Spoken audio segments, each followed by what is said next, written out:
external environmental factors. Researchers were able to recapture the skin money on these items and map virus seeking databases. One round on phone had lingered time of one phone has mosquito 5 months. Used phone samples spot we most act with is powerful.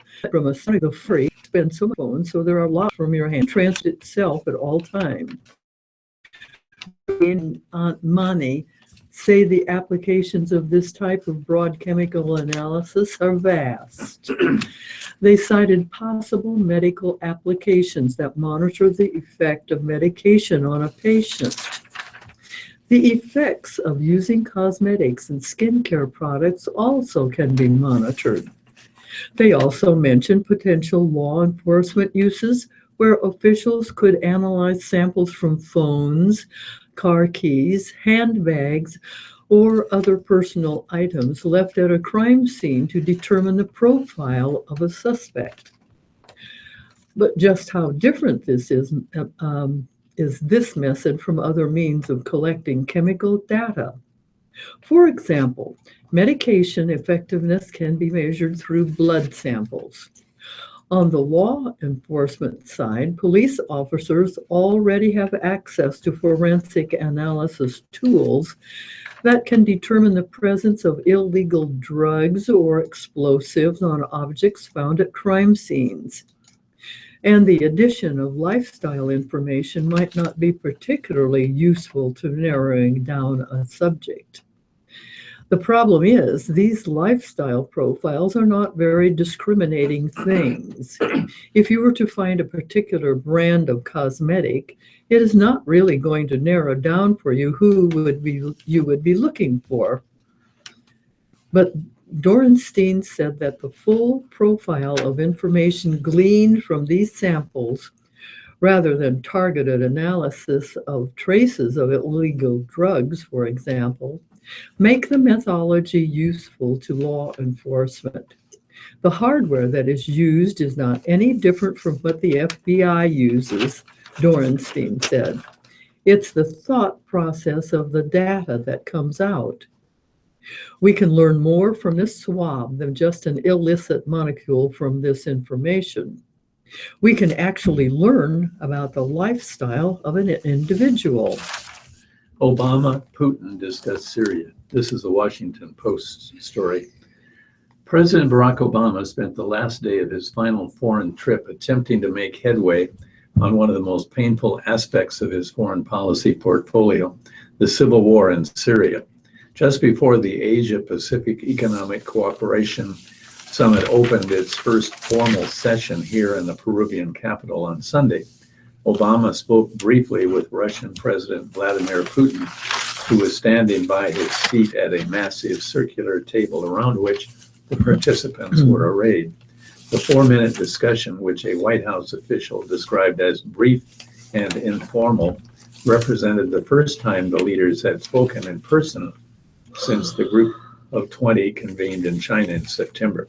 Despite the short duration of the discussion, Obama and Putin delved into topics that included their disagreements over Ukraine and Russia's support for the Syrian government in the civil war, where the rebel-held enclave of eastern Aleppo has been under daily aerial assault for nearly a week.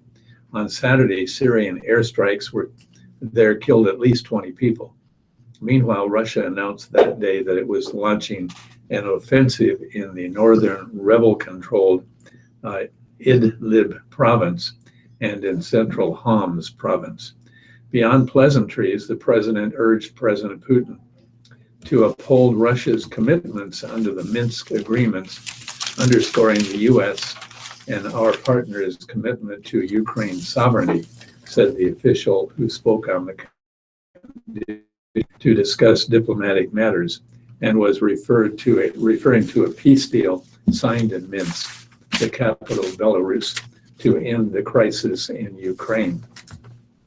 On Syria, this is a quote, On Syria, the president noted the need for Secretary John Kerry and Foreign Minister Sergei Lavrov to continue pursuing initiatives together with the broader international community to diminish the violence and alleviate the suffering of the Syrian people.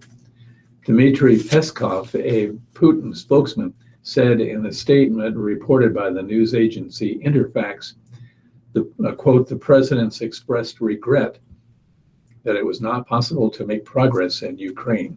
However, it was pointed out that the remaining 2 months before Obama's term ends should be used for the continuation of the search for a Syrian settlement. In this context, they agreed that Lavrov and Kerry will continue contacts.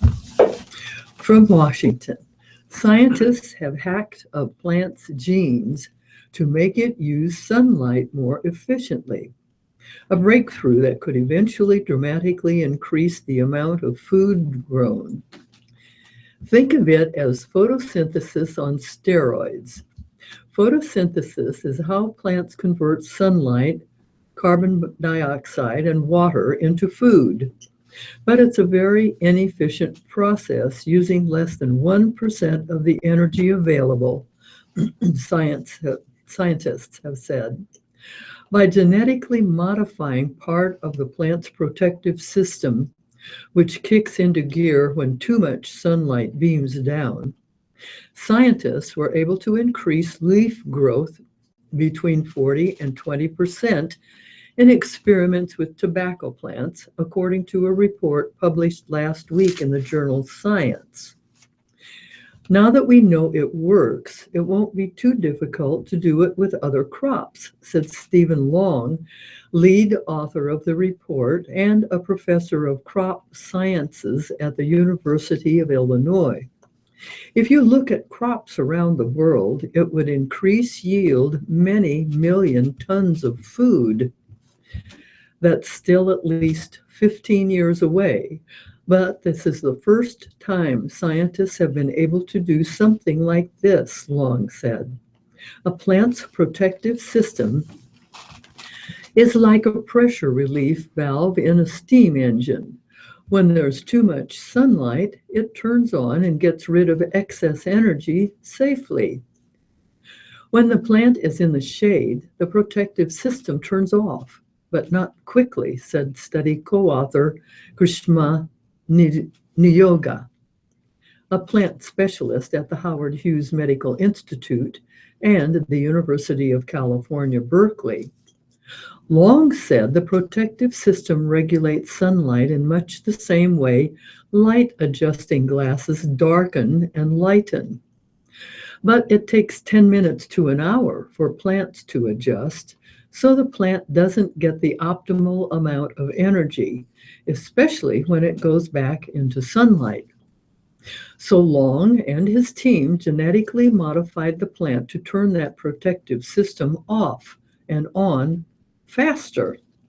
Long said he used tobacco because it's easier to manipulate the genes, but there is no reason it can't work with rice, corn, and other seed crops. The yield increase might be less than 10%, he said. University of Nebraska-Lincoln agriculture professor Talia Awanda said the study makes sense, but cautioned that the yield might not be quite so high for conventional food crops. Still, he added in an email, this study remains a breakthrough. Revolutionary weather satellite launched.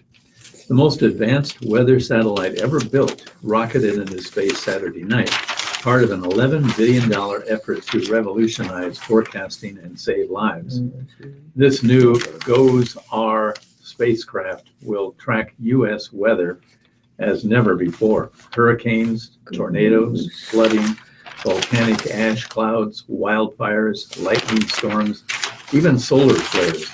Indeed, about 50 TV meteorologists from around the country converged on the launch site, along with 8,000 space program workers and guests.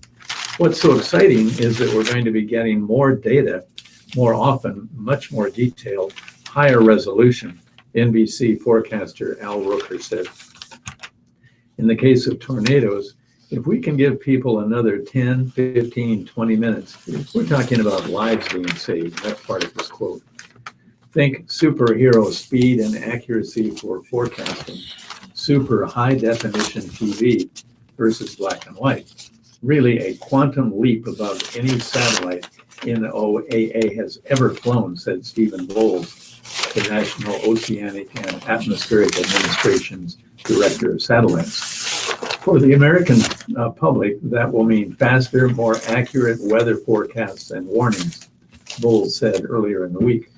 That also will mean more lives saved and better environmental intelligence for government officials responsible for hurricane and other evacuations. Airline passengers also stand to benefit, as do rocket launch teams. Improved forecasting will help pilots avoid bad weather and help rocket scientists know when to call off a launch. NASA declared success 3.5 hours after liftoff, following separation from the upper stage. I guess it's time for a local and legislative news. The motto of the Metro Area Personal Computer Club in Council Bluffs is "Pass It On." Since its founding in 1982, before the internet, that has included passing on knowledge about computer programs, games, or use. But it also has included sharing a portion of the membership dues with various charities, including several donations to Goodfellows, the World Herald's charity. All donations collected through Goodfellows go directly toward helping community members in need. No money is kept by the newspaper for administrative expenses. The club's president, Joe Cavallo, has a photographer and reporter at the Council Bluffs Nonpareil newspaper. The Nonpareil, part of the same media company as the World Herald, also has a Goodfellows program.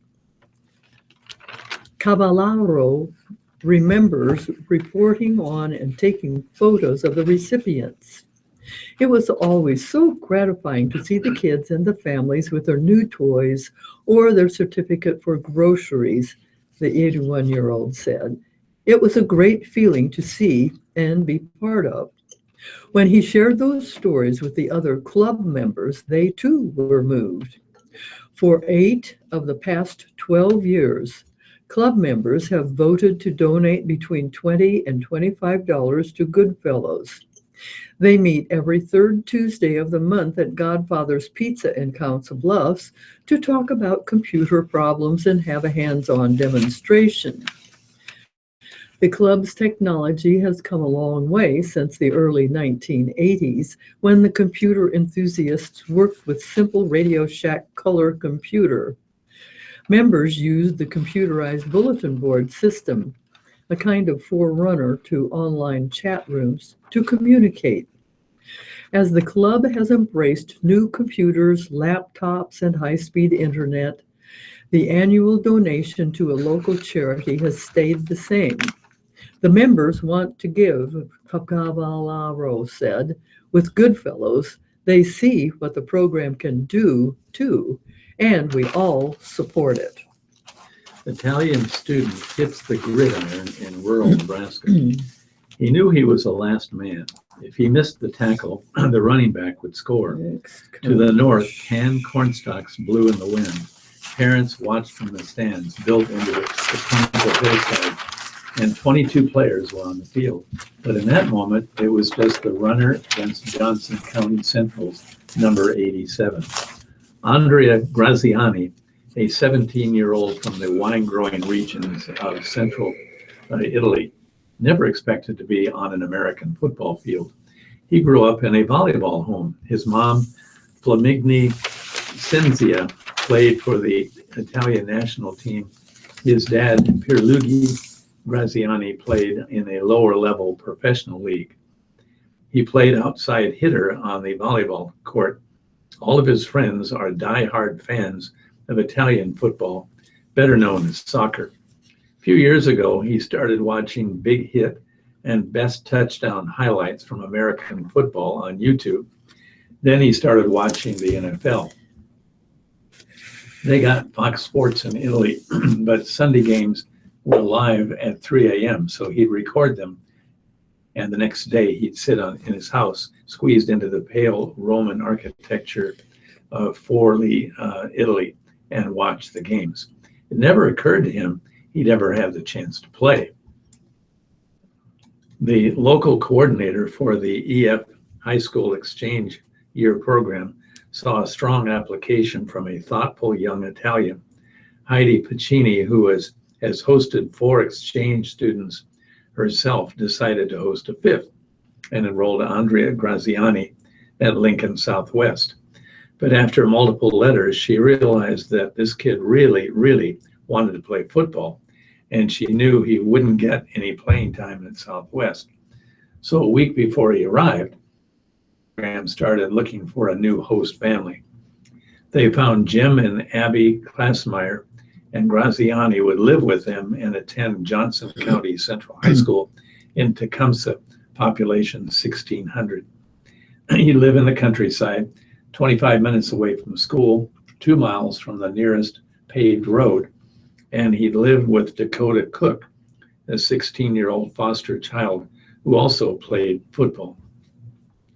When Cook told the school's head coach, Gabe Mintz, I think it is, about Graziani, he was happy to have him on the team. Anyone was welcome, especially someone so athletic. Graziani started coming to practice. When you watch football on TV, it looks easy, he said last week, but it's actually very difficult. A quick learner, he's not afraid to try new things. He was never nervous to hit the ground. He was excited. He's trying to experience different things in his life, said Jim Klassmeyer, who has hosted 4 other exchange students. He's trying to make himself better through sports. Graziani plans to play basketball this winter and run track in the spring, but he was looking forward to football the most. Everyone assumed he would make a good kicker. Like many American kids, he played soccer when he was young, but as he grew older in Italy, he specialized in volleyball. He wound up kicking footballs in Tecumseh, and by mid-season, he was playing on both sides of the ball on JV and varsity. Pistol, they would call, and Graziani would run onto the field. Insurrection of Italy, the quarterback would call more than once a game. It was his play, a bubble screen to him, but he played defense the most.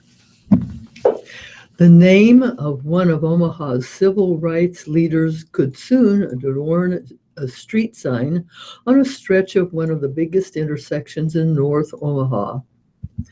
The Omaha City Council is scheduled to vote Tuesday on a proposal to commemoratively name Lake Street from 22nd to 24th Streets, Bertha Callaway Street.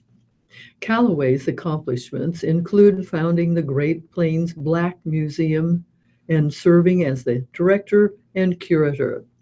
It was one of the first Black history museums in the nation. For many years, she operated the museum on a shoestring budget. She often took her artifacts and knowledge into classrooms, teaching youngsters about Black cowboys and homesteaders. Her trunk, Missy's trunk, contained items such as old clothes iron and handmade soap used by freed Black slaves who settled in Nebraska or stopped here on their way north. The museum, founded in 1976, long stood at 2213 Lake Street, though it's now in the Crossroads Mall. Callaway also participated in the civil rights movement's protests to integrate Peony Park and sit-in at diners, according to the city of Omaha. A relative, Frankie Hodges, asked the city for the commemorative naming. I assure that if you ask anyone who was around North Omaha between 1960s and the 1990s, no matter how rich or poor, Black or white, political or non-political. They probably would have had just as much experience as I have had regarding my great aunt Bertha Calloway, as she just recently had her 91st birthday. I felt compelled to give back to my aunt while she is still living. This is something I believe I could do and I could feel proud of. Okay, here's Don Walton's political column. Lincoln was a divided city on election day. A vote tally from precincts within the city, provided by Lancaster County Election Commissioner Dave Shively, show these startling results. Donald Trump, 39,732, 39,718. That's Trump by 14 votes, an incredibly even split. But Clinton ended up winning Lincoln by nearly 6,000 votes thanks to a commanding lead in early voting figures. And that raises some interesting questions. Did that strong built-in lead simply reflect better early voter turnout performance by Democrats? Or is this a localized hint of the possible impact of FBI Director James Comey's sudden public revival of Clinton's email controversy in the closing days of the campaign? Here are the final Lincoln vote totals. Clinton 56,868, Trump 50,997. Clinton won only in Lancaster and Douglas counties. The other 91 counties were Trump territory. Puzzling. President Obama's approval rating rises to 57% in the latest Gallup survey, and voters elect Donald Trump, who promises to undo virtually all of Obama's major initiatives or accomplishments. And voters respond to Trump's call for big change in Washington by essentially maintaining the political character of Congress, which had an 18% approval rating in a Gallup survey a month before the election. There seems to be some sort of disconnect with all that. But a Congress that has spent much of its time and energy just trying to block President Obama at every turn now has an opportunity for a fresh start.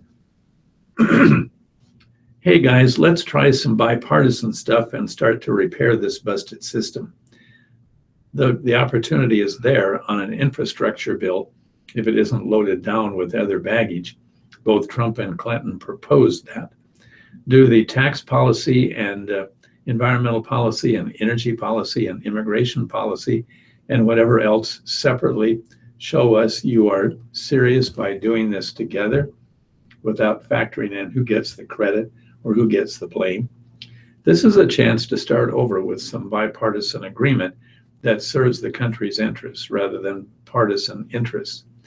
Here's an opportunity to work together to create jobs, spur investment, build the country for the future, provide an economic jolt, a chance to actually govern rather than just continue to play partisan political games with eyes fixed only on the next election.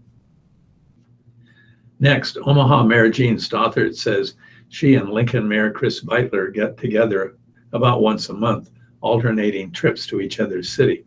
Despite political differences, Stothert is a Republican and Beitler is a Democrat. Stothert says they have developed an excellent working relationship. We work together on some legislative issues, she said during a sit-down interview in Omaha last week. If we agree and work together, we can have a big effect. Economic development, tourism, and the expensive battle to combat the emerald ash borer infestation in both cities are some of the topics they discussed, Stothert said. We help each other in economic development efforts, she said. Omaha mayoral candidate Heath Mello, a Democrat, said he also would work closely with Lincoln if he's elected next spring. There's a lot of synergy and opportunities for Omaha and Lincoln to work together, he said during an earlier interview. We face some similar challenges, he said. Next, Donald Trump's election effectively took proposed expansion of health care coverage to the working poor in Nebraska off the 2017 legislative agenda. Trump and a new Republican Congress are prepared to dismantle the Affordable Care Act, which provided the opportunity to access federal Medicaid funding that would allow the state to provide coverage to an estimated 97,000 Nebraskans, most of whom meet the definition of the working poor. Annual efforts to enroll Nebraska in that program have been rejected by the legislature. Senator John McAllister of Omaha was the chief sponsor of the 2016 legislative bill that ultimately was shelved by the legislature on a 28-20 vote. The 2016 legislative proposal would have established a 3-year pilot program that could have accessed $1.8 billion in federal funding, matched by $3 million appropriation from a healthcare cash fund without any expenditure from the state tax-supported general fund. And finishing up, who will have a brief moment in shaping history when they officially cast Nebraska's 5 presidential electoral votes? John Dinkle of Norfolk, Phil Balin of Omaha, Craig Sofranic of Myrna, Chuck Conrad of Hastings, Paul Berger of Kearney. Next, Mike Green of North Platte won the highest score awarded by the American Conservative Union to members of the Nebraska legislature on its 2016 legislative scorecard. The other highest marks went to Bill Kentner of Papillion and Kurt Friesen of Henderson. Jerry Cratoville, aka Street Sweeper on Leavenworth Street's political blog, has announced he is taking a sabbatical from the site for about 6 months. He's joining the Stothard mayoral campaign as digital director. Next, the coming battle over continued U.S. participation in the Paris Climate Change Agreement and the fate of federal environmental regulations in the new Congress is fundamentally a generational issue. It is grandparents and future grandparents deciding about quality of life for their grandchildren and their grandchildren's children. And finally, Huskers succeed in bouncing back immediately to a big 9-win season. But why stop there? A 10th win in Iowa City on Friday would be a huge step forward. Papillion residents may have noticed a bit of activity at the site of the city's future community center. Don't get too excited, the city says. Construction won't start until fall 2017, said Papillion spokesman Trenton Albers. But while construction isn't on the immediate horizon, the wheels are turning for the new center. The planned $45 million community and recreation center is on schedule, Albers said. The center, likely featuring an indoor pool, lazy river, gymnasiums, outdoor fields, and youth and senior centers, isn't set to open until 2018 or 19. So what's that large mound of dirt that's accumulating at 96th Street and Lincoln Road? It's from a Sarpy County project on Lincoln Road. The county needed somewhere to park the dirt for road paving, and the city will need the dirt for the community center project, Albers said. So that's handy. The facility is in its design stage. That should wrap up in the spring, Albers said. Nothing major has changed in the high-level scope of the center, he said. But as the designs get more finalized, some aspects could evolve. And last week, the Papillion City Council approved a $1.3 million land purchase that will allow the community center project more flexibility. That undeveloped land north of Lincoln Street and Frontier Drive between 84th and 96th Streets opens up a few options for the layout of the building, Albers said. Recreation fields or part of the building could go on that property.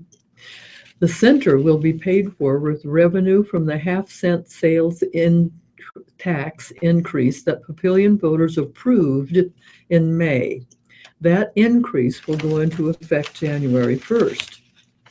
The city issued a $5.1 million bond in July to pay for these initial steps until the sales tax revenue kicks in. Last month, Papillion Recreation employees relocated to the city's old Public Works Administration office downtown. Recreation programs will now be held at Papillion City Hall.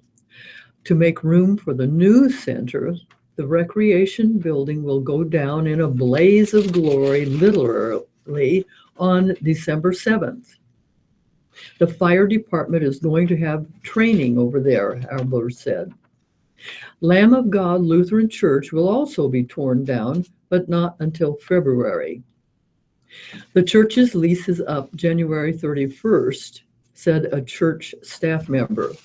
The church purchased land north of Highway 370 near Nebraska Highway 50 and Werner Park. But it'll be about a year before construction starts on a new church. In the meantime, Lamb of God is working on solidifying arrangements for a temporary place to worship, keep offices, and hold Bible studies, Sinnott said. It would have been nice to have an extra year on the lease and avoid moving during the winter, she said, but working with the city has gone well. We understand they need to get moving on this, she said. They were very gracious, allowing us to stay here until after the Christmas season, she added. Veteran seeks stolen items. Joe Meehan can tell you a lot about World War II. He can tell you how much the war cost and how many people died from each country. He can tell you how cold it was during the siege of Bastogne in Belgium and how the soldiers held their wet socks under their arms to warm them. You had to make sure no one would steal them, he'd tell you. He'd show you a list of all the death and experimental camps in Germany and Japan. He'll probably pull out his 2-inch thick folder labeled Japanese war crimes and show you a book of photos he says will make your stomach turn. No matter how bad it is, it's history and it happened, Meehan will say.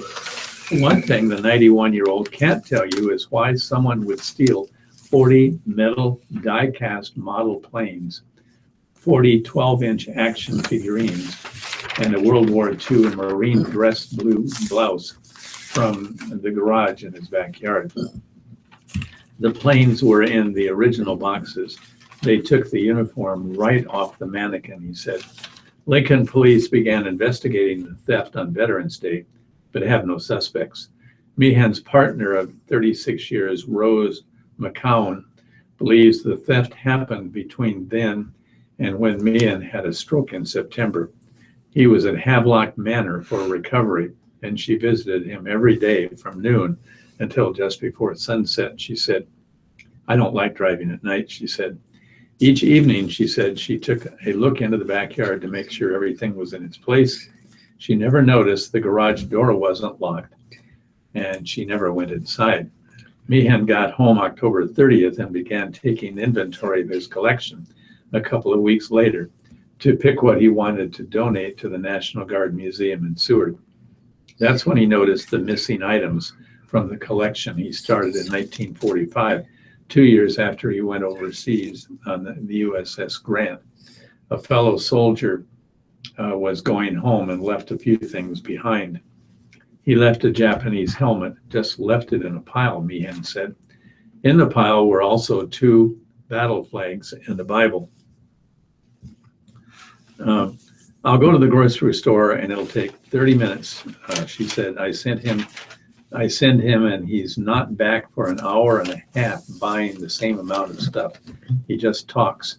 Meehan just wants his model planes, action figures, and uniforms back.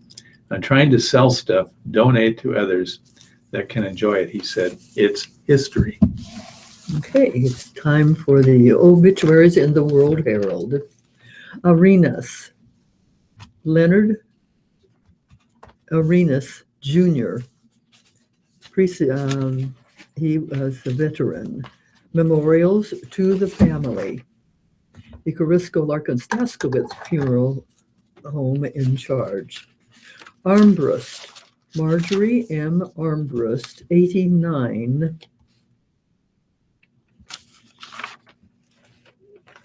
The Bremen Mortuary, Southwest Chapel in charge.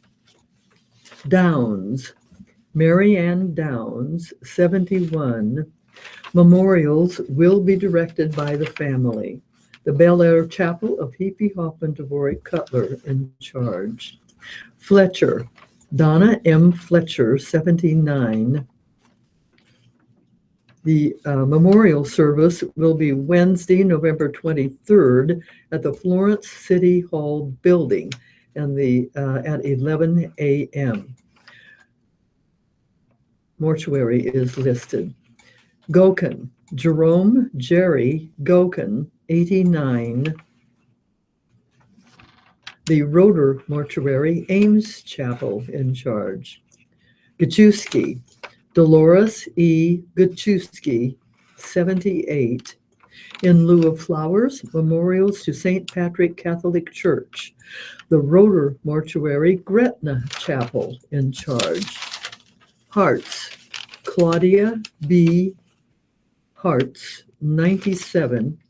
Memorials will be directed by the family. The Heapy Hoffman Dvorak Cutler Bel Air Chapel in charge. Herman, Kathleen Kathy Herman, 62. Memorials to St. Stephen of the Martyr Church. The Reichmuth Funeral Home in charge. Hoffman, Charles Chuck Hoffman, 55. The Kramer Funeral Home in charge. Houston, Janice P. Houston, 78. A complete notice will come later from the Bel Air Chapel of Heapy Hoffman Dvorak Cutler. Jacobson, Lawrence R. Jacobson, 85. Memorials to First Lutheran Church. The Korisko-Larkin-Staskowitz Funeral Home in charge. Kleinsmith, Barbara L. Katz, Bobby Kleinsmith, 82. In lieu of flowers, memorials to St. Gerald Catholic Church or Serene Hospice of Omaha. The Bel Air Chapel of Heapy Hoffman Dvorak Cutler in charge.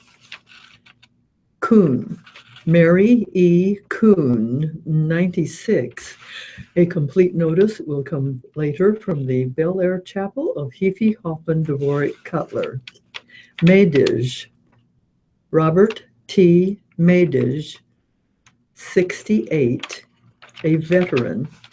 Memorials are requested to the Eastern Nebraska Veterans Home. The Bethany Funeral Home in charge. Martin, Irene Martin, 76. A complete notice will come later from the Bel Air Chapel of Heapy Hoffman Dvorak Cutler. McCain, Mary Bell McCain, 79. The Bethany Funeral Home in charge. Middleton, Thomas A. Middleton, 73, a veteran. Memorials will be directed by the family. And the Bel Air Chapel of Heapy Hoffman Dvorak Cutler in charge. Nolan, Benjamin D. Nolan, 30. Memorials to VODEC in Omaha.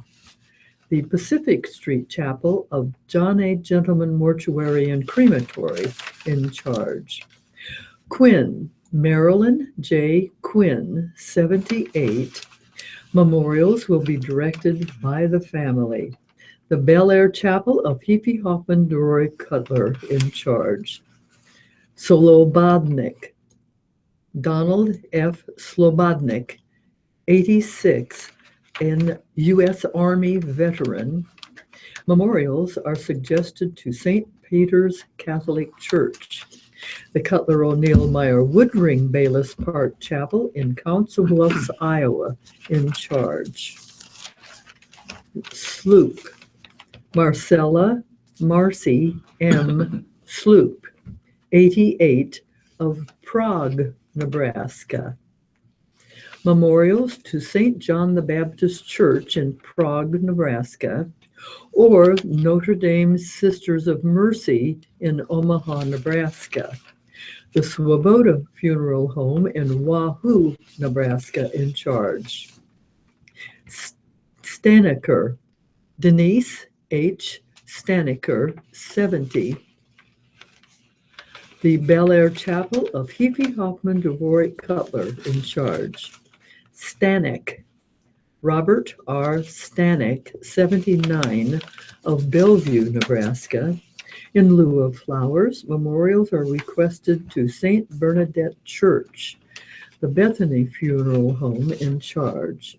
Thomas, Violet Thomas, 90, the Thomas Funeral Home, in charge. And the last notice in the World Herald is Rich, William Dean Rich, 80, of Kennard, Nebraska. Memorials may be directed to the American Heart Association or the Kennard Volunteer Fire and Rescue Squad. The Campbell Amon Funeral Home in Blair, Nebraska, in charge. And here are the obituary announcements from the Lincoln Journal-Star. Alm, Ona N. Alm, 84, of Lincoln. Great. Memorial service at 12 p.m. November 23rd at the Tabitha Chapel. Family requests no memorials, and Metcalf Funeral Services handling arrangements. Clausen, Linda E. Torrey Clausen, 61, of Lincoln. Funeral will be at 10 a.m. on Monday, November the 21st at Lincoln Berean Church. And Fox Funeral Home of Beatrice handling the arrangements. Culver, Monita Culver, 89, of Lincoln.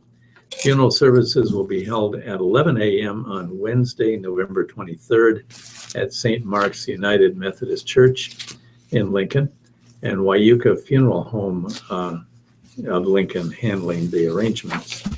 DeBoer, Robert E. DeBoer Jr., 66, of Lincoln, military veteran. Funeral Mass at 10 a.m. on Tuesday at St. John's Catholic Church in Lincoln, and memorials to the family for a later designation. Dopp, Vernon L. Dopp, 93, of Lincoln, military veteran. Memorial service at 11 a.m. on Saturday, November 26th at Roper and Sons, and memorials to Lincoln Berean Church and Roper and Sons handling arrangements. Flickinger, Joanne Helen Plastic Flickinger,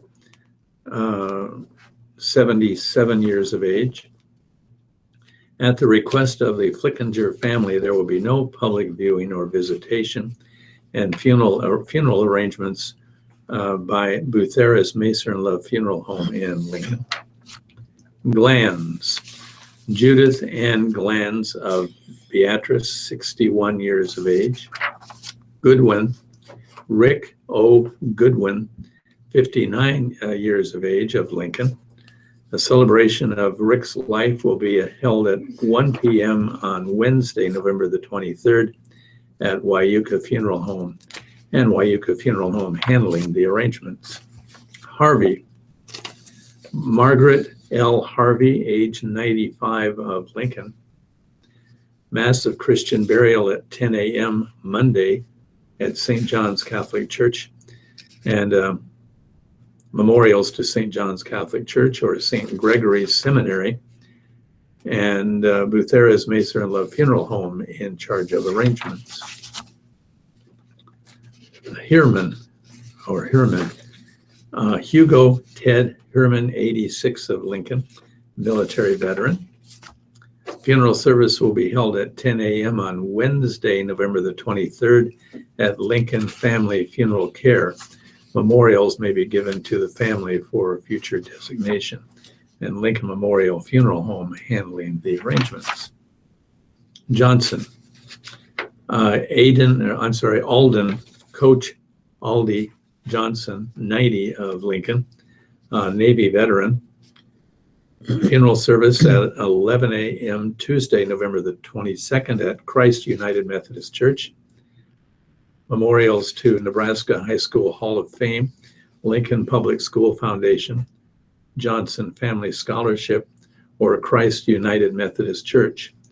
And Roper and Sons will be handling the arrangements. Koch, Marjorie Edith Koch, 91.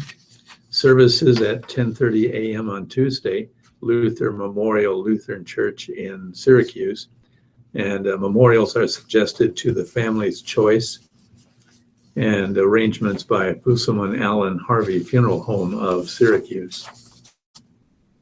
McMahon, Evangeline Benji Chapman McManaman, 95 years of age, of Lincoln. Catholic memorial service to be held at 11 a.m. on November 22nd at Wyuka Funeral Home in Lincoln. And memorials are to go to the family. Morgan, Lois Jean Murphy Morgan, 90 of Lincoln. Let's see. Lincoln Memorial Funeral Home is in charge of arrangements, and Mass of Christian Burial will be at 10:30 a.m. Wednesday, November 23rd at the Cathedral of the Risen Christ Catholic Church. Masses or memorials to the cathedral in lieu of flowers, and Lincoln Memorial Funeral Home in charge of arrangements. Ruprecht, Norma Jane Ruprecht of Beatrice, 87 years of age. Schurz, Orba L. Schurz, 97 years of age. Funeral service at 10 a.m. Tuesday, November 22nd at Lincoln Memorial Funeral Home. Family requests memorials be made to the Employee Appreciation Fund in care of the Legacy at 5600 Pioneers Park in Lincoln, and Lincoln Memorial Funeral Home in charge of arrangements. Searle, Vera L. Hanner Searle, 96 of Lincoln. Let's see. Mass of Christian Burial at 10 a.m. on Wednesday, November 23rd, and memorials in honor of Vera to the Pink Sisters, St. Teresa's School or Horizon Hospice, and Butheras Macer and Love Funeral Home handling the arrangements. Severance. Verva Bell Severance, 91, formerly of Lincoln. Funeral at 10 a.m. Monday at Southminster United Methodist Church, and Roper and Sons handling arrangements. Sloop, Marcella Marcy M. Sloop, 88 of Prague. Mass of Christian Burial at 10 a.m. Wednesday at St. John the Baptist Catholic Church, and memorials to St. John the Baptist Church in Prague, and to the Notre Dame Sisters of Mercy, and Svoboda Funeral Home will be handling the arrangements. Snell, Gayleen K. Snell, 75 of York. Gayleen's wishes were to donate her body for medical research and have a private family burial. To celebrate and honor Gayleen's life, cheer on the Huskers, plant flowers in bloom, and most of all, trust in Jesus. Memorial suggestions are to Emmanuel Lutheran Church of York, Orphan Grain Train, or Turning Point Ministries, and can be sent in care of Denise Brown at 4800 South 76th Street in Lincoln, Nebraska. Stock, Kyle S. Stock, 95, formerly of Murdoch. A memorial service to celebrate his life will be held at 11 a.m. on Tuesday, November 22nd at the Murdoch Ebenezer United Methodist Church. Memorials may be made to that church in Murdoch or Epworth Village in York. and Hammond's Funeral Home handling arrangements. Swanson, Alice Marie Swanson, 79 years of age. Gathering of family and friends will be from 2 to 4 p.m. Monday, November 21st at Aspen Cremation Service in Lincoln.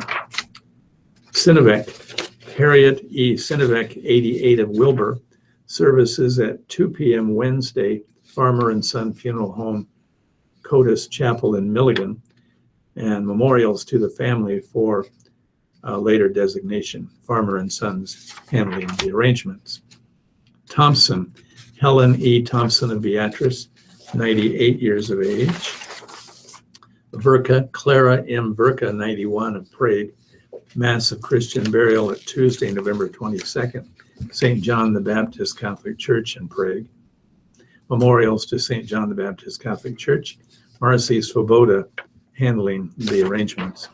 And the last obituary announcement today in the Lincoln Journal-Star is Wyrick, Carl F. Wyrick, 53, formerly of Lincoln, a Marine Corps veteran. Services at 1 p.m. on Saturday, December 3rd at Emmanuel Lutheran Church in Lincoln. Listeners' memorials to the Radio Talk Book Network are tax deductible and will go a long way in keeping Radio Talking Book on the air. Please keep Radio Talking Book in mind when memorials are listed as donor's choice or your favorite charity. Donations should be sent to Radio Talking Book Network, 7101 Newport Avenue, Suite 205, Omaha, Nebraska, 68152. Thank you for being a Radio Talking Book Network listener and supporter. We'll take a short break now and be back in a few minutes, 2 minutes, with editorials and living and entertainment, business, and sports. And thank you very much for that. Are we good or what? We are. We are very good. Newspapers. We will be back. After a short break, and the first thing we'd like to do I had to take my wife to emergency the other night. I'm not sure she's getting well. What was the matter? She has, what's it called? It's like motion sickness. She's she just got real disoriented, and From Monday, I had to help November her. the 21st, What are sit they going down. to do about that? They did all the normal stuff. They checked, with meat sauce, they did a CAT scan of her brain, and nothing, there was nothing toast wrong. salad with They said dressing, usually it's an ear problem, breadstick with so they gave her a margarine, shot and fresh fruit, gave her and a medication. pint of 1% She seems milk. to be getting along, but she was driving this morning. I've got to make sure she's all right. Ooh, yeah. Driving would be worse. And That's what I told her. yeah. Of course, that doesn't mean anything. Head on into the bookshelf program later this afternoon. We'll present the report today once again and we'll review for tomorrow. This has been a question Probably by won't a couple of our listeners, so we're happy to provide this for them. Now here is Ann Pelican and myself to tell you about our movie presentation. You got along okay with the driving? Okay, you feeling all right? No? Hi, Okay. Just Ann checking up. here with a special See you later. presentation of two Bye now. great movies that I will be presenting on Thanksgiving So she's Day. feeling okay. The first movie is But she's going to Mahjong this afternoon. I kind Oh, of questioned that. what a great movie But it was. she loves good for the thought process. And I guess so. this is November present. It really So is. I thought that could be As good as no other Bridge. movie there for to make it great. And a classic is a classic. You just can't beat it. So the West Side Story and This Leonard Pitts, Gone with the Wind. I'm not going to read this because it's really quite scary. He has a column about all of the things that have been happening to around the country to minorities since the election. And it's really The scary. slave auction. Yeah, people have been shouting and lights through cars. Actually, November 24th, this coming Thursday, at about 11:55 She a.m. was Central told Time. what? It's about 5 She was minutes told before noon. You can hear here at the start of West Side Story, and we will have a short intermission, and Good then we'll heavens. have Gone with the Wind. So we hope you enjoy, and I have to a read. very You happy do. Thanksgiving.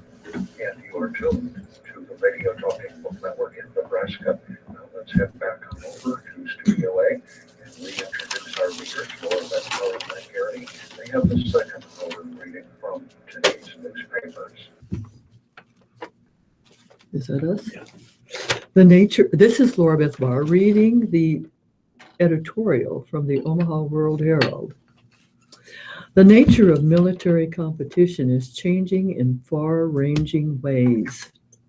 Dominance is increasingly determined as much by speed and innovation as by raw strength, Secretary of Defense Ashton Carter explained in a speech last month in Washington, D.C. Military superiority frequently depends on who can out-innovate faster than anyone else and even change the game, he said. A week after delivering that speech, Carter visited Offutt Air Force Base to install Air Force General John E. Hyten as the new commander of the U.S. Strategic Command, succeeding Admiral Cecil D. Haney. The need for technological and operational superiority is vital in areas ranging from aircraft design to computer capabilities, defensive as well as offensive, to anti-tank weaponry to missile defenses. Plus, the pursuit of innovation needs to be an ongoing process, Carter said, because the advantages we expect to derive from each innovative cycle today will not last as long as they used to. This is the reality for today's military, he said, in a relentlessly changing and fiercely competitive world. Carter, a physicist with wide-ranging experience at the Pentagon, pointed to various innovation initiatives by the service branches. Navy laboratories are developing undersea drones in multiple sizes. Army labs are working on gun-based missile systems that can be more effective in countering enemy missile attacks. Air Force labs are using neuromorphic computing based on the workings of the human brain to develop higher performance software. A major step Carter has initiated is the Pentagon's collaborations with private sector tech firms through Defense Department offices set up in Silicon Valley, Boston, and Austin, Texas, and through a high-level advisory board that includes tech CEOs and executives. Cultural changes are underway at the Pentagon to promote an innovation-focused environment. We need to be a place where thinking differently is welcomed and fostered, Carter said. Other positive steps include strengthening recruitment of computer scientists and software engineers, the use of targeted challenges and prize competitions on tech issues, as is done in the private sector, and creation of a Chief Innovation Officer position at the Pentagon. There will always be need for the fundamentals of military power, such as troops, tanks, ships, and aircraft. But in the modern age, our superiority also will rest on our technical savvy and spirit of innovation. The Pentagon is right to press ahead on that front using these forward-looking strategies. Okay, here is the editorial in the Lincoln Journal-Star. A positive one, City Hall making good on promises. Elected officials down at City Hall polished up their credibility this month when Public Safety Director Tom Cassidy said that it may be possible to stop collecting the special quarter-cent sales tax for a new 9/11 emergency radio system and fire stations a few months early. Yeah, we can already hear what that guy in the coffee clutch will say about that prediction.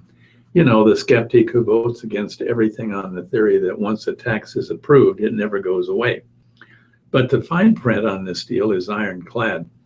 This time, the more informed and sensible members of the clutch definitely will be able to say, "I told you so," when the 3 years is up. It would be sweet if they were able to deliver the message a few months early.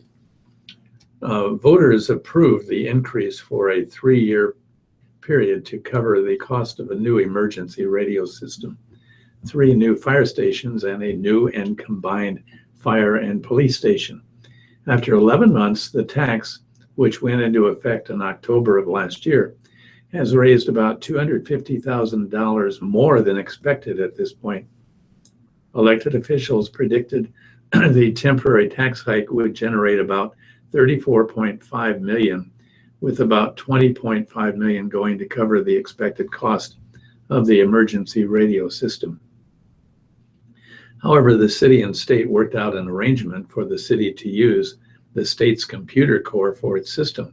In return, the state will use the city's radio system inside the urban area. Savings to the city is estimated at $570,000. The good news on the sales tax hike mirrors what's happened with the Pinnacle Bank Arena. The occupation tax for the voter-approved bond issue has been producing more revenue than projected. When payments of about $20 million a year start in 2011, the West Haymarket Joint Public Agency will have a cushion of about $40 million, according to city officials. During the first few years of arena operation, misperceptions arose when operational revenue failed to match expenses. The overall finances were fine, however. Last year, the JPA made a bookkeeping change to avoid the annual flurry of reports that the arena was in the red. The end of the fiscal year came and went without alarm. That guy in the coffee clutch even forgot to grouse. The elected officials down at City Hall are not entirely above criticism, it should be pointed out. Without going to voters, they've racked up about $40 million worth of debt by issuing something called certificates of participation. But it counts for a lot that Mayor Chris Beitler and the City Council are making good on the promises made when they went to voters to borrow money for the arena and emergency services. That's the way government ought to work. Another editorial. Omahans are embracing the technology incubator on the southwest corner of 72nd and Dodge Street as a new kind of public library. It's good news for the future of technology talent in Nebraska and western Iowa that Do Space attracted 171,000 visits in its first year. Some 30,000 people have already signed up for free memberships at the digital library to use cutting-edge technology to learn, teach, or relax. Overall, I have just been blown away at how the community has just embraced the project, Executive Director Rebecca Stavik said. Do Space's commendable mission is to improve all of our community access to the technology that powers 21st century learning and jobs. Its aim to lower the costs of entry for Omahans to modern computer-intensive pursuits. This is one of many local efforts to encourage a high-skill workforce and tech entrepreneurship. Do Space's meeting rooms and spaces already offer about 60 to 80 programs a month, from preschool science to teaching senior citizens tech. The equipment and services are funded primarily by Heritage Services and its private donors. A center of this kind will always have the challenge to stay current with the expense of hardware and software purchases. But the positive public response so far shows the value of this center is offering. with the potential for further success in the future. Okay, here's a rather lengthy letter in the Lincoln Journal-Star. Class crucial to understanding election. In many ways, the election of Donald Trump represents the primal scream that several people proclaimed it to be. The ruling elite, progressive, educated class, or whatever moniker you prefer to use for pundits, clearly ignored the concerns of many of those who voted for Trump. While many voters have embraced or at least accepted the changes in our society, a sizable minority has resisted. Economics certainly plays a part in this resistance, but as Leonard Pitts wrote in his column, it's morning in America, morning spelled M-O-U-R-N-I-N-G. The resistance is about giving up dominance more than about anything else. Those of us who have embraced or at least accepted the changes in sexual orientation, ethnicity, race, religion, and social beliefs in this country need to find a little more room in our hearts for the pain others experience with such major change. We need to listen, to reach out, and to try harder to understand that the divide in our country is no longer about traditional political difference between Democrats and Republicans. If this election has revealed anything about us, it is that what divides us most fundamentally is the willingness to adapt to change. For much too long, we have ignored the class differential in our society. Yes, white skin continues to confer privilege, but those with less education, lower income, or otherwise inferior status in America are also among the less privileged. When he addressed the peacemaking workshop in Lincoln more than a year ago, Pitt's race is an illusion of poverty, the real problem. That was another column of his. Leonard Pitts lifted up the 40 million living in poverty in our country. Unfortunately, we did not heed Mr. Pitt's call to attend to this large group of our fellow citizens. Now they have made themselves heard at the ballot box. We continue to turn a deaf ear at the peril of civil society in the U.S. That was written by Vernon Williams of Lincoln. And I have a letter from Diane Rilby of Omaha, the interim executive director, Project Extra Mile. The Omaha City Council exhibited reasonable consideration of the neighborhood conditions when voting to deny 2 liquor license applications in the area between 30th and 40th Streets and Lake Street during its November 8th meeting.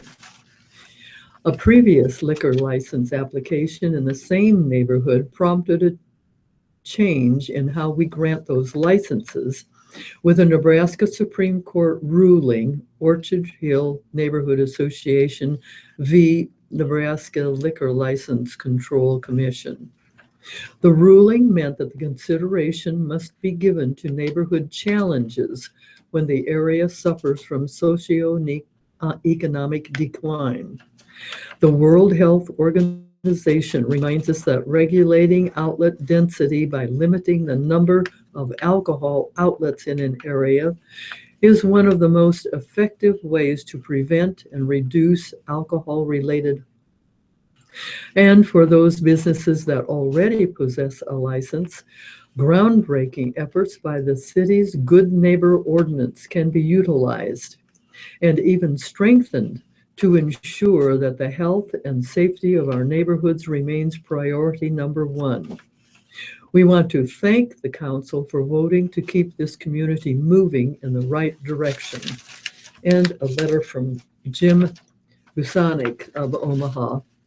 It is interesting that Omaha Public School students are finding it necessary to walk out of school to demonstrate their refusal to accept Donald Trump as their next president. I'm not sure whether they are really making a statement or simply skipping classes. One has to wonder why students in most schools aren't walking out in protest of this election. Only OPS schools. I imagine a lot of other students are just as disappointed that Hillary Clinton didn't win. Perhaps OPS student Mark Evans could consult with those other school officials to figure out what he should be doing.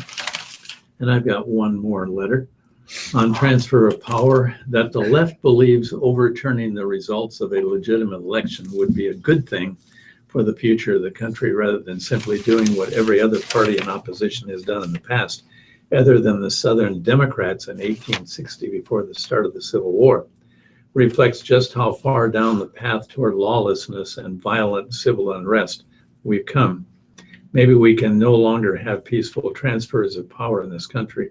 I think that's a very bad thing if it's true, but we'll see, I guess. In the meantime, I'm glad the leftists tend not to own guns. Written by Dave Kendall from Lincoln. I have a short letter from Steve Pashun of Omaha. Here's an appreciative shout to the World Herald and its stable of communists for continuing to ferret out good news and report it, especially in these dark times. Matthew Hansen's November 18th story on litter warrior Cindy Teft was especially uplifting, but I also always enjoy the writings of Mike Kelly, Brad Dixon, and Aaron Grace as well. My eyes are still happily damp from Grace's tribute last month to Thelma Sutcliffe on the occasion of her 110th birthday. I'm not sure if it's the editors or the writers who conceptualize, but we readers don't care when the finished product is so upbeat. Please keep up the good work. Okay, it's time to move on to today's living and entertainment, and I've got Dr. K's column. And a question that he responds to is this: Dear Dr. K, you recently wrote about e-cigarettes not being safe for teens. What about hookahs? I don't completely understand what they are. Are they okay for my teen? I think he might be smoking them. Dear reader, a hookah is a water pipe that people use to smoke a specially made tobacco. Often the tobacco used in hookahs is flavored, which makes smoking it more attractive to some people. A hookah uses coal to burn the tobacco. This creates either smoke or a vapor that is inhaled through a tube. People usually smoke a hookah as a group, passing the mouthpiece from one person to another. Hookah smoking is on the rise among youths, according to a 2014 study in the journal Pediatrics. 18% of high school seniors have smoked a hookah. Hookahs have been around for centuries. In ancient Persia and Asia, smoking a hookah was considered an aristocratic and elegant thing to do. Perhaps because of this reputation and because it's an ancient practice, many people think that it isn't as dangerous as smoking cigarettes, but it is just as dangerous, if not more so. The smoke you inhale from a hookah contains the smoke from both coal and tobacco, which are full of toxins and cancer-causing substances. In fact, tobacco smoke contains more than 7,000 chemicals, including hundreds that are toxic and about 70 that can cause cancer. The smoke also has nicotine. Nicotine by itself does not cause cancer, but it is the chemical that makes people addicted to tobacco. Smoking a hookah increases all the same health risks as smoking a cigarette. This includes cancers of the mouth, esophagus, stomach, lung, bladder, and other parts of the body. It can lead to lung disease, cardiovascular disease, infertility, and low birth weight in the babies of women who smoke hookahs. Also, because the mouthpiece is often passed from person to person, there is the risk of passing infection. Since hookahs are smoked as a group, the smoking session may last a while, which can lead to more exposure to the toxins. A person smoking a hookah with a group of other people not only is exposed to the smoke he deliberately sucks into his body through the tube, he is also exposed to smoke in the air around him, which typically is heavy. As a result, an hour of hookah smoking exposes someone to as much as 200 times the smoke as smoking one cigarette. Smoking a hookah may be more appealing to teens than smoking cigarettes. First, there is the novelty of the device itself. Second is the fact that it's a group activity. and is particularly important for teens to feel like part of a group. Your teen may think that smoking a hookah is just something fun to do with his friends. Tell him about the health risks involved. Be sure to let him know that he and his friends could end up putting their health, even their lives, in danger if they continue the practice. Okay. I'm reading Michael Kelly's column. I enjoy teasing members of the clergy by asking them when they felt the calling from God to be fundraisers. Like it or not, it's part of the job. Father Dave Korth embraces it and tries to make it enjoyable, such as with next Monday's appearance in Omaha by the renowned tenor trio, The Priests. The singing clerics have sold more than 3.5 million albums of sacred music, classical arias, and traditional Irish songs.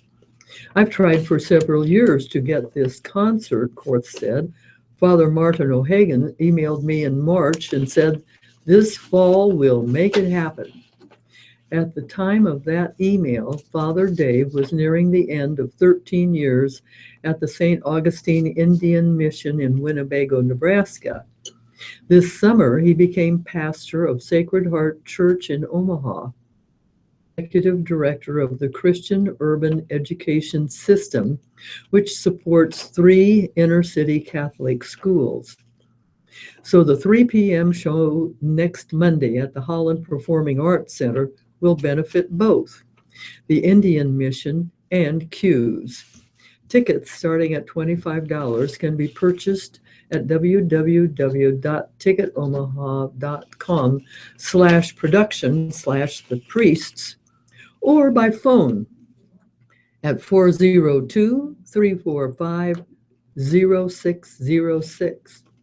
The Priests' potential set list includes Ave Maria, You Raised Me Up, God Rest Ye Merry Gentlemen, Little Drummer Boy, and O Holy Night. Korth first met one of the priests in 2011 through the Reverend Harold Good, a Methodist minister who helped broker the Good Friday Accord that calmed decades of violence in Northern Ireland known as the Troubles. In 2013, the trio appeared at the Holland in Omaha as part of a 17-city American tour benefiting their own foundation, which helps retired priests and the homeless and builds schools in Cambodia, Uganda, and Thailand. North, a musician himself, he plays a Native American flute and has recorded meditative albums, playfully posed in an impromptu kick line 3 years ago with the priests during their Omaha visit at the Holland Center. He reminded them that he'd like to schedule a benefit, and finally it's happening. Besides Martin O'Hagan, and others are his brother, Father Eugene O'Hagan, and Father David DeClargy, they have played on 5 continents, met Queen Elizabeth at Buckingham Palace.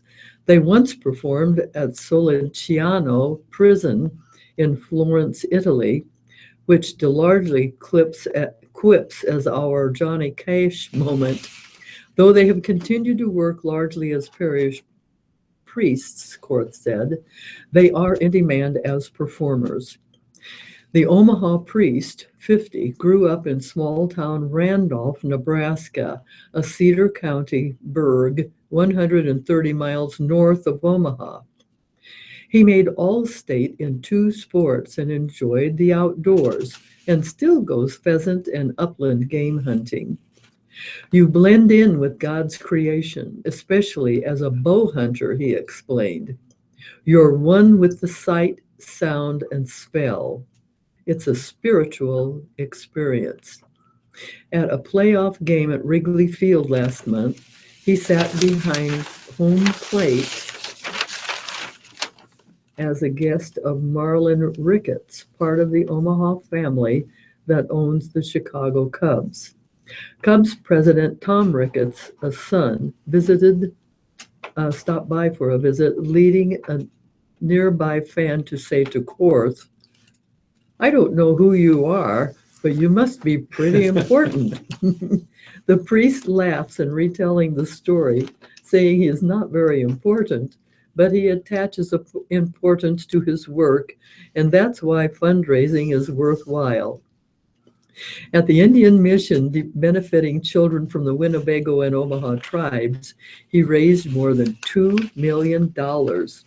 That helped establish a reading improvement program, obtain high-speed internet service, build a Nature Explore outdoor classroom, and add art and music to the St. Augustine curriculum. Now living in North Omaha, he is charged with continuing the work of CUES in supporting Sacred Heart, All Saints, and Holy Name. Yes, fundraising is crucial, and Korth believes it's necessary to do God's work. But he also will enjoy welcoming people to hear his fellow priests, the priests. I love the fact that they make very little money personally from their incredible talent, he said. They are definitely world-class performers. Okay, here's Amy Dickinson's column. Dear Amy, 20 years ago when I was 15, I was sexually assaulted by two men. I met a man online who lied about his age. We spoke on the phone for a couple of weeks. He convinced me to sneak out of my house to go to a party. Against my better judgment, I met him and he drove me to his house where his friend was waiting. The attack was brutal and traumatic. After the incident, I never heard from him again. I spent many years blaming myself for the crime. My mother blamed me as well. I did not get counseling until much later. I never reported the crime. After counseling, I appealed and no longer blame myself. However, I have a lot of guilt knowing that I did not report the crime, and because I didn't, this might have happened to someone else. It has been 20 years. I only have one of the perpetrator's names. It is a common name, and quite honestly, it might have been fake. I would have to do a lot of searching to find him, almost like searching for a needle in a haystack. Do you think there is more that I should/could do? Should I try to find this man and report it now? Signed, 2 decades of guilt. And she says, let's stipulate that at age 15, you probably didn't have better judgment. Your reasoning at the time reflected the very typical cognition of a young teen. This was not your fault, and I'm so sorry it happened. I applaud your desire to do something about this now. Your impulse is an adult's instinct to create meaning from trauma, and you should go ahead and try to bring a case. You should not play detective and try to locate this man. Different states have different statutes of limitations regarding sex crimes. At this point, you should take your story to the local police department in the town where this happened. Give law enforcement all the details you remember, including the name of the man used, his email address, the online platform he used to contact you, identifying characteristics, the address or street where this happened, and any records you might still have of your contact with him. Okay, next. Dear Amy, about 2 years ago, one of my very good friends stopped talking to me. 2 months later, I saw her at a mutual friends party where she ignored me the entire night.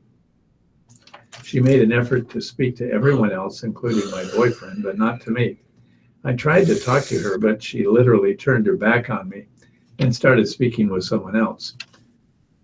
Everyone noticed this. I asked her what was wrong via texts and emails, but I never got an explanation from her, just radio silence. I decided not to pursue the friendship further.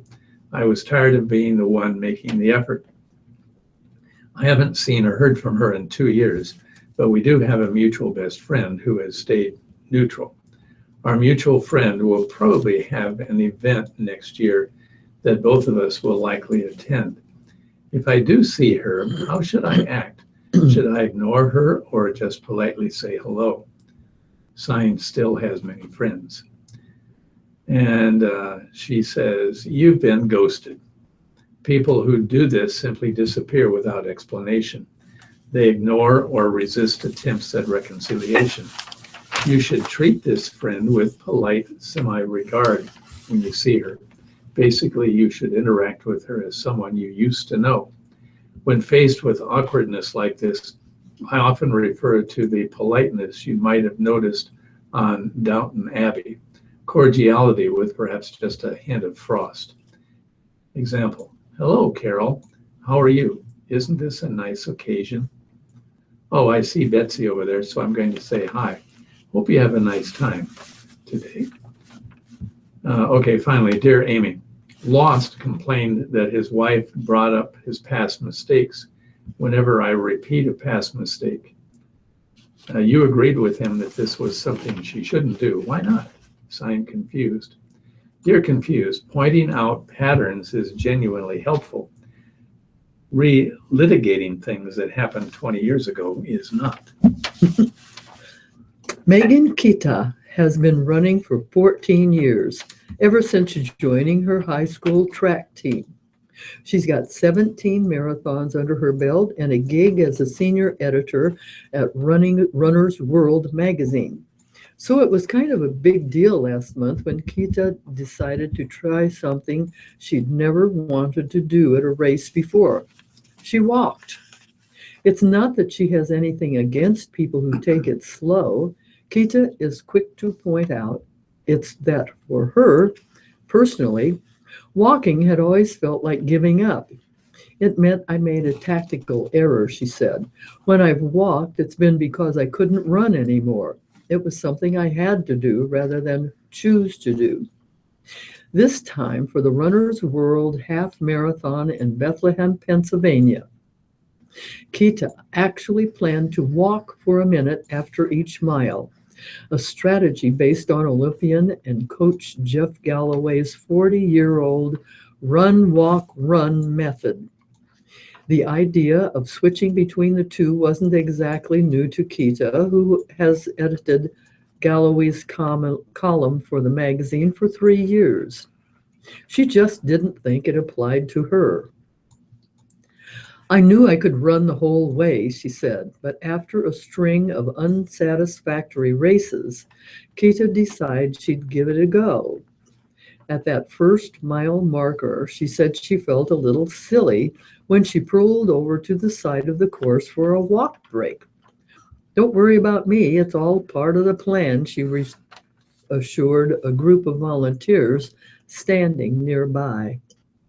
As the race went on, Kita realized she also felt good. Her finicky stomach welcomed a gel. Her mood was better than normal, and she was still able to keep up with the 1 minute 45 pace group. Kita's takeaway on walking, she wants to experiment with it more. It's not a bad idea for other runners of all abilities. Just ask Kirsta Bradley, 52, who joins friends every Thanksgiving for the Trot for Hunger 5K in the district.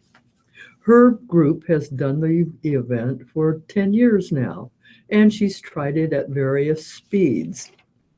Running past the finish line was memorable, Bradley said. What she has enjoyed more, however, are the times she's gone slowly enough to chat with old friends, meet new ones, and pose for photographs with a guy in a turkey costume. Whatever pace you decide to keep, it's a meaningful event. But with walking, I feel more connected to the community, she said. One of her favorite parts of the trot is cheering on runners at the front of the pack who are already sprinting back by the time her group is getting started. Their speed is impressive, but Bradley can't help but feel sorry for them.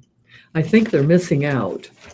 Of course, some runners think it's walkers getting the raw deal.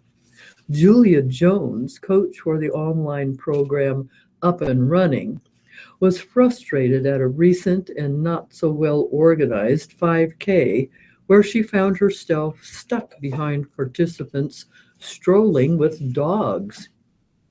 For me, that was less fun, said Jones, whose goal with clients is usually to help them run farther and faster during races.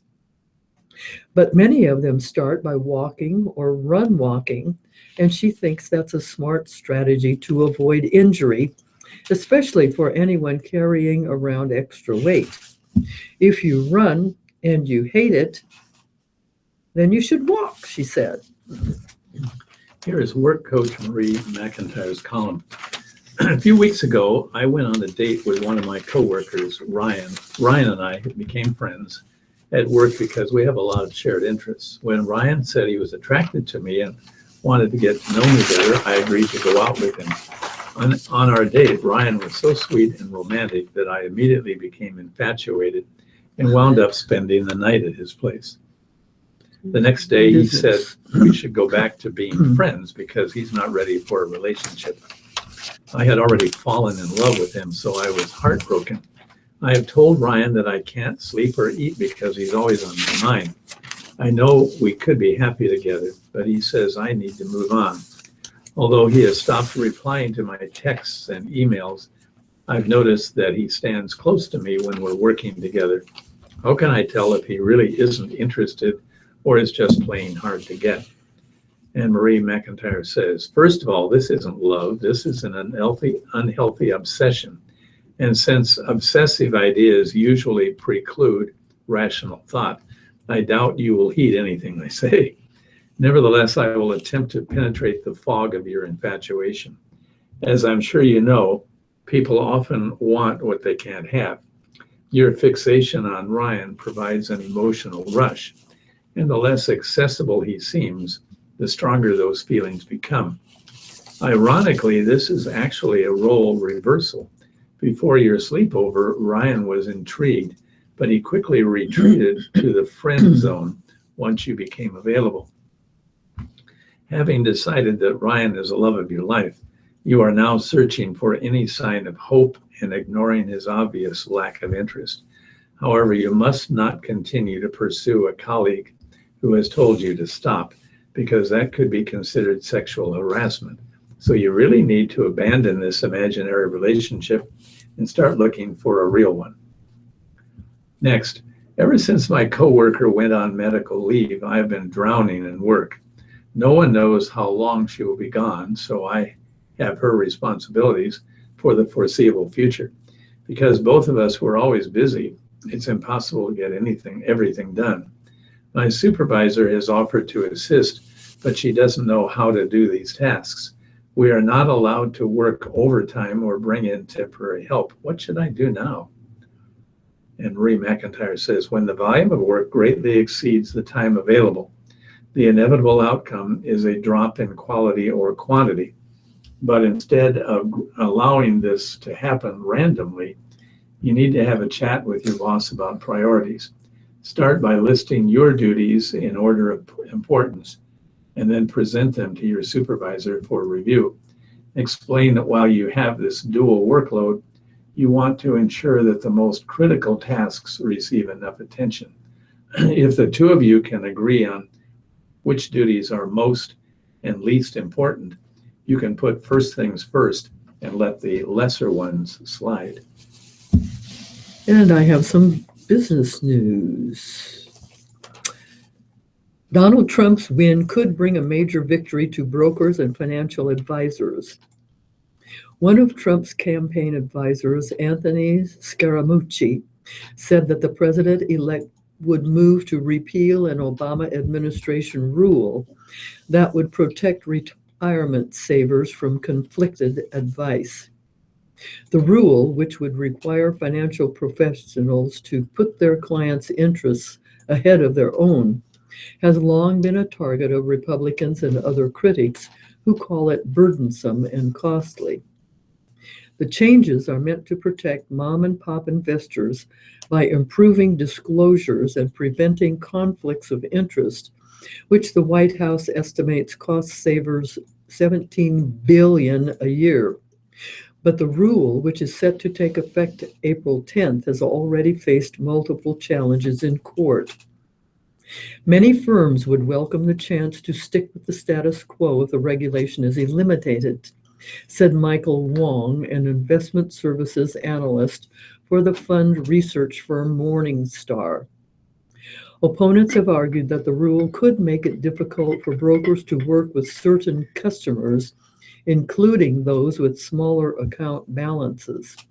Still, some companies also stand to benefit from the rule, which has motivated them to move some clients into fee-based accounts, where costs add up to a percentage of the assets invested, Wong says. Those can be more lucrative and come under less scrutiny than commission-based accounts, where advisors are paid based on the type of product they sell. The reversal of the fiduciary rule could also cause confusion, Wong said. Some firms that have already made adjustments, such as lowering fees or moving people into different accounts, would now have to tell customers that the rule isn't happening. They're going to have to potentially do a turnaround or send mixed messages to their clients, he said. Okay, how about some sports? How about them? How about them Huskers? That's what I've got. I've got Stephen Sipple's column. And Stephen Sipple's column always runs terribly long. I won't read it all. But the headline intrigues me. Fife brings glimpse into 2017 offense. I've heard this before. Things I know and things I think I know. Looking at the college football playoff rankings from last week, note that 4 of the top 5 teams feature quarterbacks who can skewer defenses with either their passing or running ability. Although I've always preferred dual threat quarterbacks, it's obvious that pocket passer types along the lines of Washington sophomore Jake Browning can work wonders as well. Nebraska offensive coordinator Danny Langsdorf says he can accommodate both types of quarterbacks in his system. At the moment, in fact, Langsdorf has both types, but that will change next season when the Husker offense will look a lot more like it did on Saturday, when backup Riker Fife, much more of a passer than a runner, led a 28-7 victory against Maryland. We saw a bit more diversity in Nebraska's attack. We saw the Huskers run the ball 55% of the time, 45 rushes in 82 plays, instead of 60% of the time, which had been the case through 10 games with pure dual threat quarterback Tommy Armstrong under center. Even though Nebraska never trailed against Maryland, Fife attempted 37 passes, completing 23. Armstrong, sidelined Saturday by a hamstring injury, hadn't thrown more than 34 passes in a game this season, after doing so 4 times last season, all losses. With Fife at the controls, you saw Nebraska use more shifts and motions before the snap. When you lose some of the design quarterback runs, and I'm going to go to another page. I can find the other page. Here we go. You have to dress some things up, Langsdorf said, after Nebraska improved to 9-2, 6-2 in the Big Ten. He said Fife is adept at checking out of bad plays and into good ones. His mental game at the line of scrimmage apparently is strong. He had a great week of preparing and was really confident going into that game and got us into some good plays, Langsdorf said. Quarterbacks who can run through defenses, think Jalen Hurts of top-ranked Alabama, J.T. Barrett of number 2 Ohio State, Deshaun Watson of number 4 Clemson, and Lamar Jackson of number 5 Louisville, create numbers advantages because the defense must account for the quarterback in the run game. Without a running threat at quarterback, the shifts and motions can create advantages in the run game. We had a little bit more of that in the game plan for sure, Langsdorf said. Nebraska operated with precision in the first half against Maryland's 96th ranked defense. In 4 possessions, the Huskers produced 3 touchdowns and had a 32-yard field goal attempt blocked. NU was 6 for 8 on third down conversions. In the second half, however, Nebraska produced only one touchdown drive and had 4 3-and-outs. The Huskers were 2 for 9 on third down conversions. Langsdorff noted the line's inconsistency in pass protection. Fife was sacked 3 times. Thing is, Nebraska has been hit and miss protecting the passer all season. That part of the game will become much more important next season when either junior transfer Tanner Lee, 6'4", 205 pounds, or redshirt freshman Patrick O'Brien, 6'4", 230 pounds, likely will be at the controls. Neither is regarded as a dangerous running threat. Some of the protection issues this season haven't shown up because the quarterback, Armstrong, scrambled out of a lot of problems, Langsdorff said. Saturday, we gave up some sacks because we had probably not as mobile a guy back there. So that's a little concerning. Langsdorff's assessment highlights the importance of what appears to be a strong group of sophomore offensive linemen. The group includes 4 players who started against Maryland, tackles Nick Gates and Cole Conrad, and guards Gerald Foster and Tanner Farmer. There appears to be other promising young linemen in the system. For instance, current true freshman Matt Farniok, a tackle, John Raridan, a guard or center, and Bo Wilson, a guard, likely will push for playing time next season. Wilson, in fact, made a strong push in August. There's more to this, but I'll stop at that point. You get the idea. Some basketball. Creighton's potent offense wore out a shorthanded and foul-plagued North Carolina State team Sunday night, pulling away with a dominant second half to advance to the Paradise Jam title game. The Blue Jays 4-0 set the event's single game points record in a 112-94 victory, hitting the century mark in back-to-back contests for the 3rd time in school history.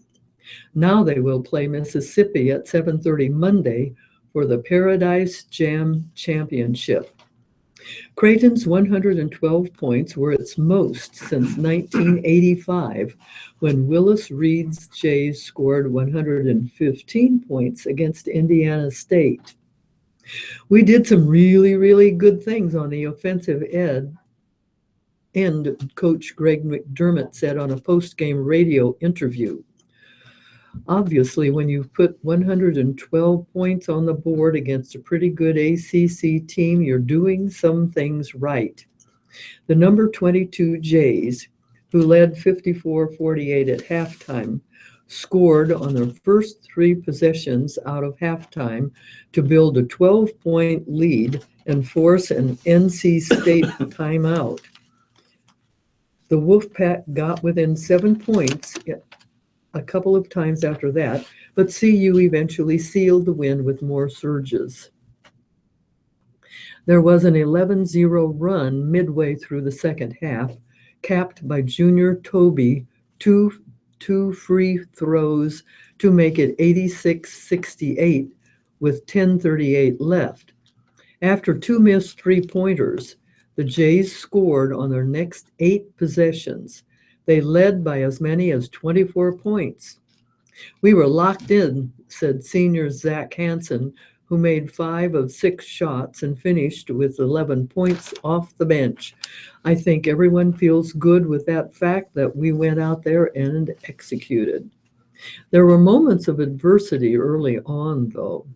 Creighton's long-range shots weren't falling, and NC State's Terry Henderson couldn't miss as the Wolfpack used a 15-4 run to build a 5-point lead.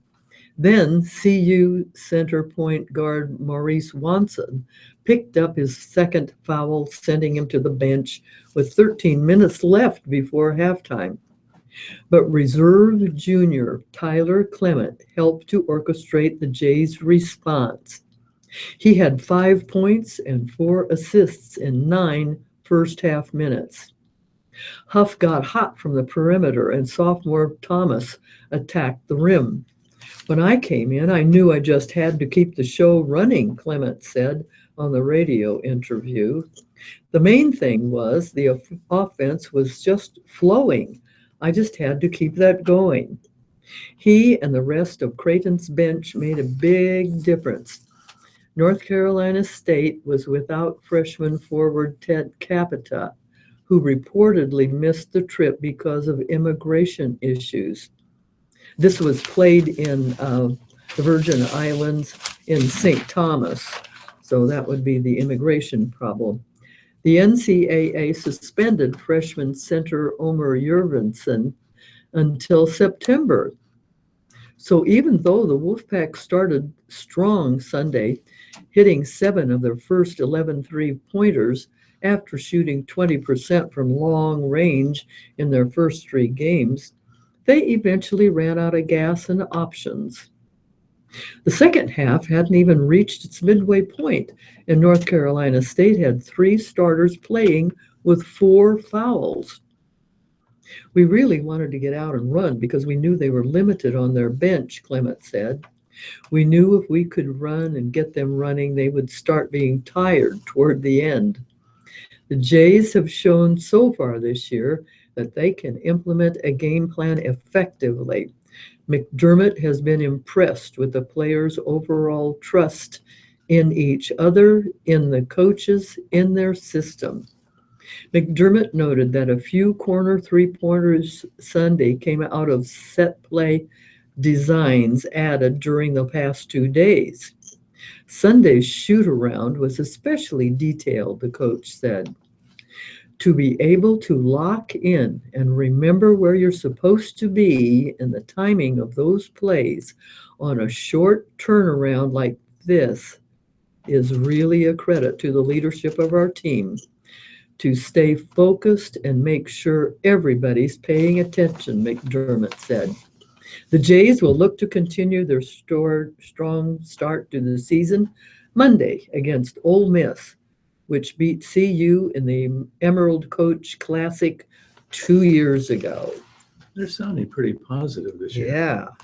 Okay, this is just a weird story from the NFL.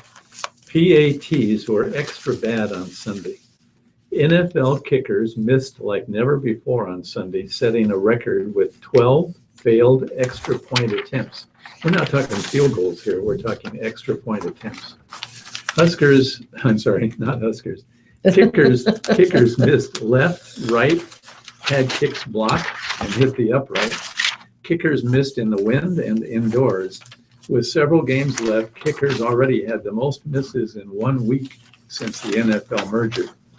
The NFL moved extra point attempts back before last season because the kicks had become routine and professionals almost never missed. The 18-yard attempt became a 35-yarder. In week 13 of last season, kickers missed 8. That mark was eclipsed by mid-afternoon on Sunday. Cincinnati's Mike Nugent and Robbie Gould of the New York Giants each missed 2 extra point attempts. Washington's Dustin Hopkins, Chicago's Connor Barth, Minnesota's Kai Forbath, Jacksonville's Jason Myers, Cleveland's Cody Parkey, and New England's Stephen Gostowski each missed 1. Seattle's Stephen Hauschka and Detroit's Matt Prater had kicks blocked. Barth and Gould were kicking in gusty winds in East Rutherford, New Jersey. Forbath, Myers, and Prater all missed despite being indoors. It was much windier than it usually is, Giants long snapper Zach Duasi said. It was a crosswind from our bench to theirs, and then it switched toward the end of the game, diagonal from our tunnel to the opposite tunnel. Forbath had just replaced the ineffective Blair Walsh as Minnesota's kicker this week. The Big Ten placed 3 teams in the top 5 of the Associated Press Bowl for the first time in 56 years, setting up a number 2 v. number 3 matchup for Ohio State and Michigan. Alabama was a unanimous number 1 in the poll released Sunday. The Buckeyes were number 2 and the Wolverines number 3. They meet in Columbus on Saturday in a game with Big Ten and national championship implications. Clemson is number 4, and number 5 Wisconsin gives the Big Ten 3 of the first 5 for the first time since November 1960, when Minnesota was number 1, Ohio State was number 3, and Iowa was number 5. The 113th meeting of Michigan and Ohio State will mark the 11th time the rivals will both be ranked in the top 5 and the first since 2006, when they had their only 1-2 matchup. The Buckeyes, who won that game 42-39 in Columbus, to earn a spot in the BCS title game. Alabama's Nick Saban won his 41st game while coaching as number 1 team, passing Ohio State's Woody Hayes and Florida State's Bobby Bowden for the most victories with a top-ranked squad. Who's in? Out. In. Houston began the season ranked number 15 and made its way to number 6 as it started 5-0. Losses to Navy and SMU knocked the Cougars from the rankings, but they surged back in after beating the Cardinals 36-10 at home. And I see it's 12 o'clock, and time for us to say have a wonderful week. And please join us again next week. And we shall. With that, thank you very much for that part of my coming and spending your Had Big time. Ten on the mind. I almost said it was 10 o'clock. The reading of the Lincoln Journal Star. Please have a wonderful week and a very happy Thanksgiving. All of us here.